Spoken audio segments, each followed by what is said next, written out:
3월 15일 말씀과 기도입니다. 오늘 본문은 사무엘상 23장 1절에서 14절이고 제목은 배신당하는 선김입니다. 오늘 본문에 등장하는 그 일라라고 하는 지역은 다윗이 숨어있던 아굴람 굴에서 멀지 않은 곳으로 그곳은 늘 블레셋 사람들로부터 어려움을 겪는 지역이었습니다.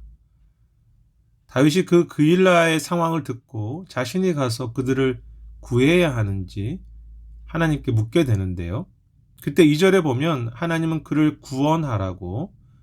구원하라고 말씀하십니다. 물론 그것은 다윗의 형편으로 본다면 불가능한 일이고 그래서 다윗은 다시 하나님께 반복해서 물어보게 되는데 하나님은 다윗에게 블레셋을 치라고 말씀하시는 내용이 나옵니다. 3절과 4절인데요. 다윗은 그 말씀에 순종하여서 그윌라에 가서 블레셋과 싸워 이기고 그들의 주민을 구원하게 됩니다. 분명 현재 다윗의 형편과 능력으로 볼 때 블레셋과 싸워서 백성들을 구원할 입장이 전혀 아니었습니다. 자신의 아픔과 문제도 해결할 수 없는 그런 삶이지 않습니까? 그런데 하나님은 다윗에게 그일라를 구원하는 일에 순종하기를 원하셨고 다윗은 자신의 위험과 희생이 있지만 그들을 구하는 섬김을 행한 것입니다. 섬김이 무엇입니까? 나의 문제가 여전히 남아있고 나의 힘의 한계도 있지만 내가 해야 할 순종을 잊지 않는 것이 섬김이지요. 그러므로 섬김은 내 능력이나 형편으로 하는 것이 아니라 믿음으로 하는 것이며 하나님의 이름으로 행하는 것이 섬김입니다.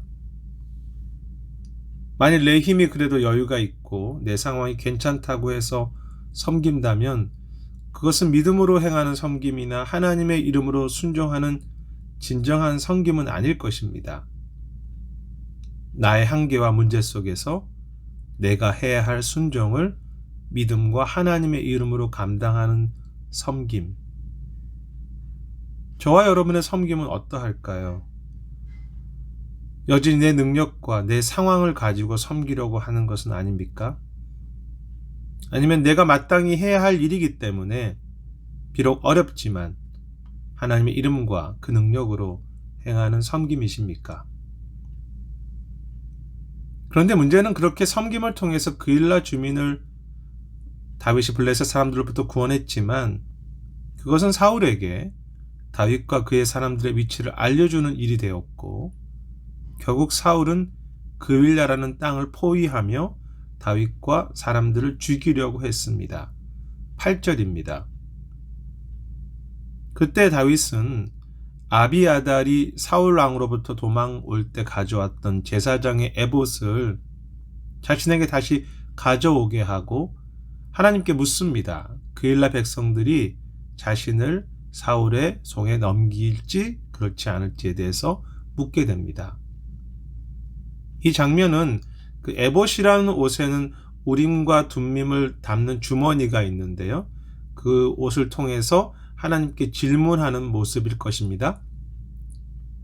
그때 하나님은 그일라 백성들이 다윗을 사울에게 넘길 것이라고 알려주십니다. 12절이 있죠. 다윗은 목숨을 걸고 그일라 사람들을 구했지만 결과는 그들의 배신이었습니다. 그일라 사람들 입장에서 본다면 힘이 없는 다윗보다는 사울 왕을 택하는 것이 당연했을 것입니다. 그럼에도 다윗의 섬김의 결과가 이러한 배신이라는 사실은 우리에게 많은 것을 생각하게 합니다.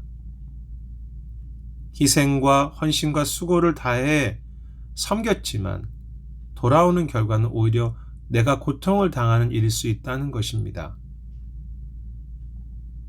그러나 하나님 앞에서 정직하게 섬김에 대해서 생각해 보면 그 섬김은 원래부터 내 힘과 내 이름으로 섬긴 것이 아니라 하나님의 힘과 하나님의 이름으로 섬긴 것이기 때문에 내가 섬김 후에 무엇인가 배신당했다고 말할 것이 사실은 없습니다.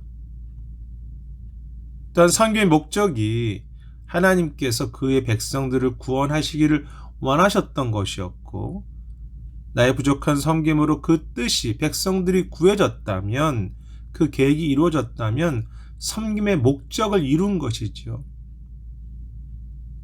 그렇다면 다윗이든 우리든 하나님의 종으로서 배신당했다고 그렇게 말하거나 주장할 자격이 아무것도 없는 것이 아니겠습니까?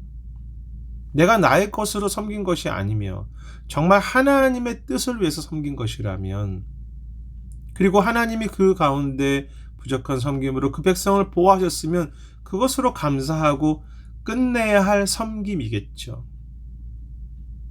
그러므로 섬김에 쓰임받은 종은 섬김 후에 때로 섬김의 대상으로부터 무시당할 수도 있고 때로 배신당할 수 있지만, 그건 역시 주인이신 하나님께서 책임지시고 보상하실 부분입니다. 섬김의 목적이 내가 그 섬김을 통해서 인정받는 것인가, 아니면 정말 주님의 뜻에 순종해서 그 백성을 구원하는 일인가, 섬김의 목적이 하나님의 뜻이 이루어지는 일인가, 아니면 나의 안전과 영광이 이라는 보상이 주어져야 하는 섬김인가. 섬김은 종의 충성일 뿐 어떤 보상과 영광을 보장하지 못합니다.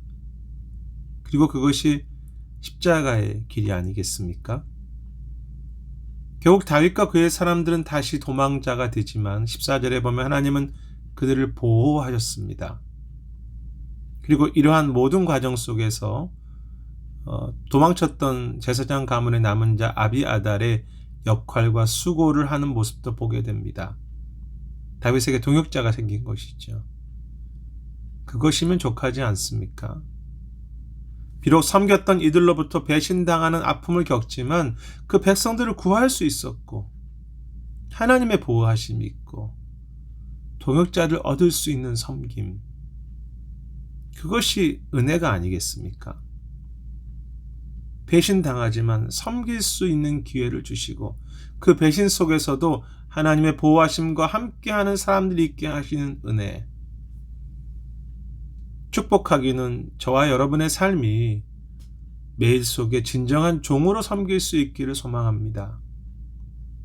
오직 하나님의 이름과 능력으로 섬기며 그 섬김 이후에 섬김으로 인해서 고통을 겪는다고 해도 무익한 종은 섬길 뿐입니다라고 고백할 수 있는 그러한 섬김의 기쁨과 자유와 감사가 있기를 소망합니다. 비록 부족하지만 배신당할 수 있는 그 섬김의 길을, 아니 배신당하는 섬김의 길을 주님 앞에 설 때까지 하루하루 잘 감당해 가시는 그런 삶이 되시기를 원하며 또 그렇게 되시기를 기도합니다. 오늘 기도 제목은 진정한 섬김을 배울 수 있도록 기도하면 좋겠습니다. 배신당하고 희생당하지만 종으로서 섬기는 그 기쁨, 주가 책임지시는 그 섬김을 경험할 수 있도록 기도해 주시고요.